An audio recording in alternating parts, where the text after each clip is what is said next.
Communion au quotidien. Bonjour amis, je rends grâce au Seigneur Jésus pour la fidélité qu'il vous inspire à communion au quotidien. Continuellement, je prie que le Seigneur ouvre les yeux de votre intelligence afin que vous discerniez sa volonté, ce qui est bon, agréable et parfait. Je vous souhaite la bienvenue. Veuillez prendre place autour de la table pour ce moment de communion avec Dieu en famille.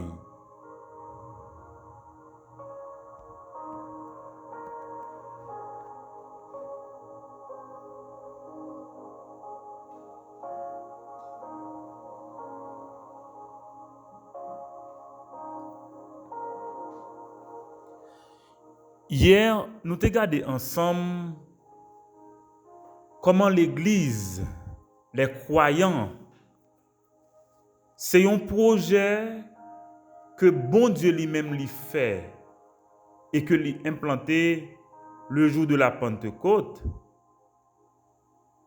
et que lui impossible pour n'importe qui monde pour le combattre œuvre ça, pour le faire échouer, pour lui empêcher de le développer. Malin a utilisé tout moyen. Il servit même de monde qui a priori t'a dû servir d'appui pour la vérité. Il servit avec tout le monde ça autour pour le capable détruire influence croyant yo, pour le capable anéantir yo. Mais m'a dit ça zanmi, intimidation, menace, emprisonnement, menace de mort, les coups pas triver éteindre la foi.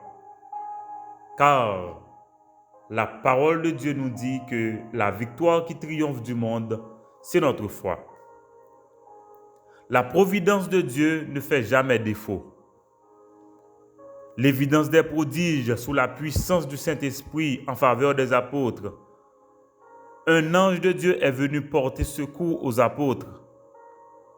Ah oui, et cette dernière fois, c'est la sagesse de Gamaliel. Malgré tout, les apôtres ont reçu les 39 coups de bâton requis par le Sanhédrin. En revanche, la parole de Dieu continue d'être proclamée librement et les apôtres se réjouissent de communier avec Dieu, communier avec le Seigneur, même dans sa souffrance. Jeudi, qui c'est mardi 16 août 2022, nous avons abordé un autre sujet qui fait suite à ça que nous avons vu hier là. Un projet sous la puissance du Saint-Esprit, un projet que bon Dieu inspiré, pas capable de détruire, pas capable d'échouer. Et mais jeudi, nous parlons que comment nous sommes capables de répondre à défi ça, la croissance numérique des croyants. Le défi de la croissance numérique des croyants. Comment répondre à ce défi? La première communauté chrétienne a commencé et elle est devenue de plus en plus nombreuse. Regardez ça qui va arriver, les amis. Des disputes naissent entre des clans au sein même des croyants. Il y avait ce clan-là qui constituait de diaspora juive là.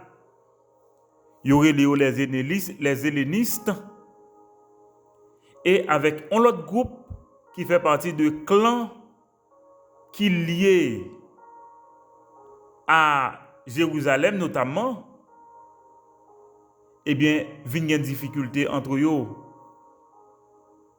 Il y a un groupe à plein. Il est nécessaire pour que le groupe soit capable d'organiser mieux, pour que ils répondent mieux à besoin monde qui plus vulnérable. Les nous lisons dans Actes des Apôtres chapitre 6 verset 1 à 7, parole de Dieu dit: En ce temps-là, le nombre des disciples augmentant, les hellénistes murmurèrent contre les Hébreux parce que leurs veuves étaient négligées dans la distribution qui se faisait chaque jour. Les 12 convoquèrent la multitude des disciples et dirent: « Il n'est pas convenable que nous laissions la parole de Dieu pour servir aux tables. C'est pourquoi, frères, choisissez parmi vous 7 hommes de qui l'on rende un bon témoignage, qui soient pleins d'Esprit Saint et de sagesse, et que nous chargerons de cet emploi. Et nous continuerons à nous appliquer à la prière et au ministère de la parole. » Cette proposition plut à toute l'assemblée. Ils élurent Étienne, homme plein de foi et d'Esprit Saint, Philippe, Procore, Nicanor, Timon, Parménas, Nicolas, qui était un prosélyte d'Antioche. Ils les présentèrent aux apôtres qui, après avoir prié, leur imposèrent les mains. Et le verset 7 nous dit: « La parole de Dieu se répandait de plus en plus, le nombre des disciples augmentait beaucoup à Jérusalem, et une grande foule de sacrificateurs obéissait à la foi. » Comment répondre au défi de la croissance? Amis, la délégation des tâches sous la puissance du Saint-Esprit. La délégation des tâches sous la puissance du Saint-Esprit. Voilà le sujet que nous abordons aujourd'hui. Amis, l'un des soucis majeurs de Dieu est de répondre aux besoins de ses enfants.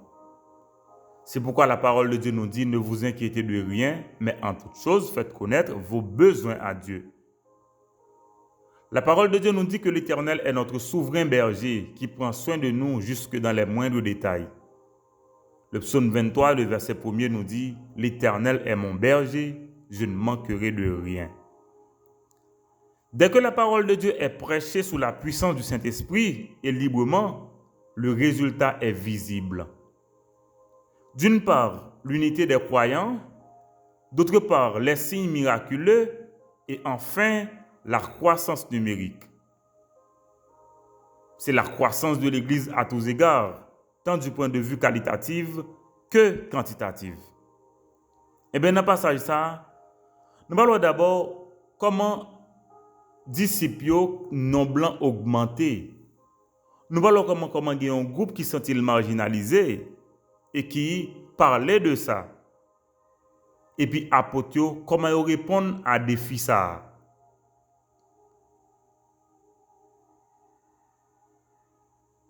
Voilà. Le nombre des disciples augmente de plus en plus. Amis, sous la puissance du Saint-Esprit, le témoignage a pour effet la croissance numérique. Autrement dit, le nombre des croyants augmente, c'est-à-dire des gens continuent d'adhérer à la foi chrétienne et ce de plus en plus.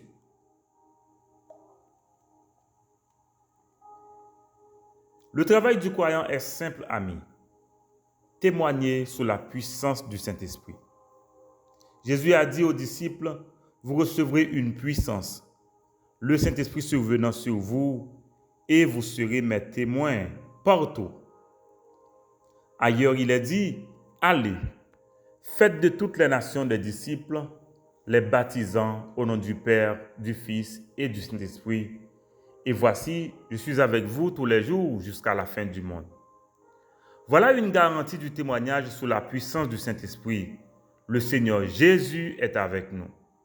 Donc, la parole est proclamée, des signes miraculeux accompagnent la prédication de la parole, les gens se donnent au Seigneur et le nombre des croyants augmente considérablement. Ce qu'on a pu observer, c'est la marginalisation et les plaintes. On regarde bien comment que défi ça, le fait que le groupe a augmenté, pour avoir de nouveaux besoins qui peuvent naître, de nouveaux besoins naissent. Je rappelle que tu as une politique que croyants ont été développés, en parlant de l'église primitive, pour faire face à la pauvreté qui te gagnée dans le temps dans le groupe là. Nous savons que ça a été fait, ils mettaient en commun ça a été gagné et ils fait redistribution pour que chaque monde soit capable de joindre selon besoin. Et mais voilà qu'il se trouve que des juifs de la diaspora se plaignent que leurs veuves sont marginalisées, sont délaissées dans la distribution. Cette distinction parmi les juifs suggère une sorte de discrimination existante entre les juifs du dehors et ceux de Jérusalem.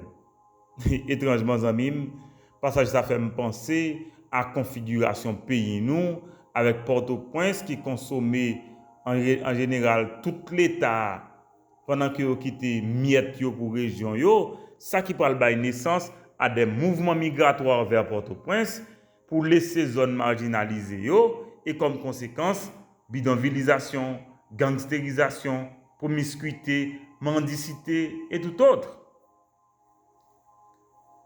Bon, comment pour nous répondre à un défi comme ça?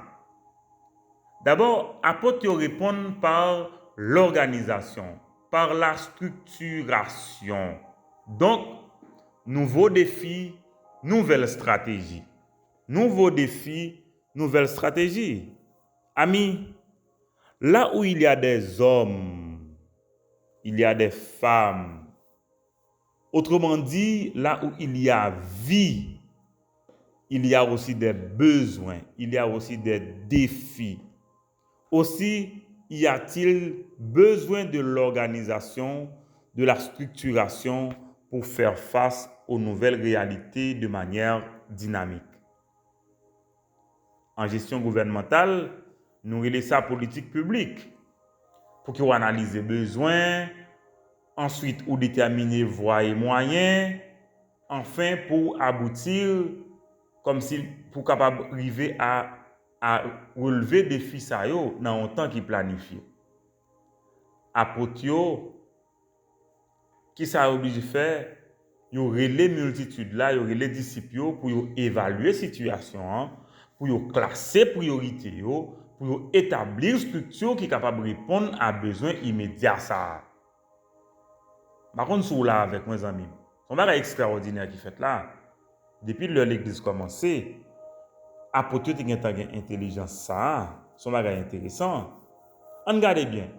Les besoins sont là et ne peuvent pas se résoudre de par eux-mêmes. D'autre part, les apôtres s'adonnent à la prédication intense de la parole de Dieu et à la prière. C'est leur mission. Donc, pour que cette mission puisse s'accomplir, pour atteindre les résultats, notamment la croissance en continu, il faut bien que la structure évolue. Il faut bien que le leadership s'agrandisse. Il faut bien que d'autres disciples soient intégrés dans le leadership de la nouvelle œuvre. La solution passe par un leadership intégré, participatif, distribué, d'où la délégation des tâches sous la puissance du Saint-Esprit. Est-ce que vous là? On a des critères à pour faire pour rejoindre le choix moun qui peut aider dans la tâche ça. D'abord, on fait choix à porter sur des hommes honnêtes, remplis du Saint-Esprit pour qu'ils soient capables de faire service ça. Et le choix fait, les apôtres prient et imposent les mains pour avoir l'approbation du ciel, pour approuver les choix, pour transférer l'autorité publiquement et pour accorder la prise en charge officielle des responsabilités par les nouveaux responsables. Et comme résultat, l'Assemblée s'en réjouit. La croissance continue, le nombre de croyants augmente beaucoup plus et ça qui est surprise là, c'est qu'il y a une foule de sacrificateurs qui obéissent à la foi, c'est-à-dire des personnes influentes qui viennent à Jésus-Christ. Verset 7, la parole de Dieu se répandait de plus en plus, le nombre de disciples augmentait beaucoup à Jérusalem et une grande foule de sacrificateurs obéissent à la foi. En conclusion, amis, je regarde un travail qui est bien fait et qui produit effet que vous produisez. D'abord, sous la puissance du Saint-Esprit, la croissance devient la norme. Mais ça n'a observé, malgré la présence du Saint-Esprit, il y a des besoins, il y a des défis, il y a des plaintes, quand même. Ça qui est belle encore, c'est que le Saint-Esprit travaille à travers la délégation des tâches. Et la croissance de l'œuvre en valeur se poursuit au point que des sacrificateurs, c'est-à-dire des assistants, des alliés du Sanhédrin, adhèrent à la foi. Gloire à Dieu. Prions ensemble, amis. Père d'amour, je te rends grâce parce que tu es le Dieu de providence, qui répond aux besoins de tes enfants jusque dans les moindres détails. Je bénis ton nom pour l'œuvre du Saint-Esprit dans l'histoire. Je te remercie pour ta révélation qui nous permet de comprendre ta parole et la partager. Que le nom de Jésus en soit glorifié. Je te remercie pour le foyer de communion et l'influence de ta parole sur les cœurs. Je prie que tu canalises ce service pour répondre aux divers besoins de chaque famille touchée par ce service. Je prie pour ma famille et tant d'autres personnes que tu disposes à ton service à travers le foyer de communion. Je te remercie pour cette nouvelle étape. Père, glorifie ton nom en suscitant une équipe dynamique sous la puissance du Saint-Esprit en vue du salut des âmes. Nous célébrons l'anniversaire de Najla et nous réclamons une grâce spéciale de ta part sur la vie de Najla et sur la vie de sa famille. Nous prions que chaque famille connectée à notre service puisse trouver en toi un refuge et un appui sûr. Réponds aux besoins de nos familles pour la gloire de ton nom. Nous prions pour Judeline Milfort. Permets qu'elle grandisse à tous égards. Bénis son mariage et réponds aux besoins de ce couple. Je prie pour notre pays, Haïti. Je te remercie pour l'exaucement de nos prières en faveur d'Haïti et je réclame ta grâce sur notre pays. Je prie pour tous les partenaires du foyer de communion. Protège leurs familles respectives. Au nom de Jésus, nous te réclamons ces faveurs. Amen. Amen. Amen. Amis, aujourd'hui, nous regarder ensemble comment œuvre ça qui était commencé à structurer en raison des besoins qui prennent naissance. Et nous voyons comment apôtre Paul commencer avec Santarelé, un leadership distribué, un leadership participatif, côté on va intégrer d'autres personnes, d'autres croyants dans le leadership là pour faciliter que soient capables de répondre à besoin l'église là a besoin monde qui te gagné notamment juifs de diaspora qui étaient à souffrir à cause de monde qui gagné dans mi-temps qui marginalisé et qui pas joindre soin qui ont besoin. Vraie prière moi je dis c'est pour que et nous-mêmes qui faisons partie de l'église locale, nous sommes capables de nécessiter pour que nous fassions participer croyants dans le leadership là, en façon pour que besoin soient capables de répondre, en façon pour que l'évangile soit capable de prêcher, en façon pour que croissance numérique là capable de faire pour gloire de Jésus. C'est prière moi ça pour nous aujourd'hui. Et moi souhaite nous passer une bonne journée avec Dieu. Merci, amis.